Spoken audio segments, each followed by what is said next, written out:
C'était le 14 octobre dernier. L'aéroport de Barcelone paralysé, envahi par des milliers de manifestants séparatistes. Dans une grande confusion, des heurts éclatent entre les protestataires et les forces de l'ordre. Résultat, 110 vols annulés et une centaine de blessés. À l'initiative de cette action coup de poing, Tsunami démocratique. Mais Tsunami démocratique, c'est quoi ? Souvent comparé aux activistes d'Anonymous ou d'Extinction Rébellion, le mouvement s'est formé sur les réseaux sociaux au début du mois de septembre. Et il a un but, réunir rapidement et anonymement des milliers d'indépendantistes catalans dans la non-violence. Il dénonce notamment la condamnation de 9 dirigeants séparatistes dont les peines vont de 9 à 13 ans de prison. Comment le mouvement fonctionne-t-il ?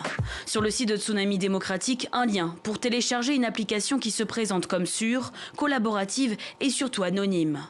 Pour y accéder, un QR code est nécessaire. Il ne peut être envoyé que par un membre déjà inscrit sur l'application et n'est utilisable qu'une dizaine de fois. C'est par ce biais que les membres s'organisent et communiquent, prenant de court les autorités.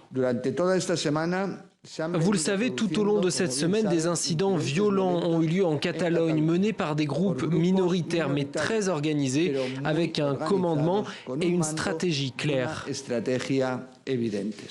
Se pose également la question de savoir qui se cache derrière Tsunami démocratique.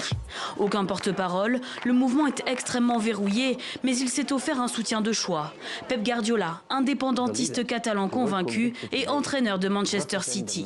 Selon un article publié par le quotidien suisse Le Temps, le collectif serait né fin août en Suisse, suite à une réunion de plusieurs dirigeants séparatistes, dont l'ancien président régional Carles Puigdemont.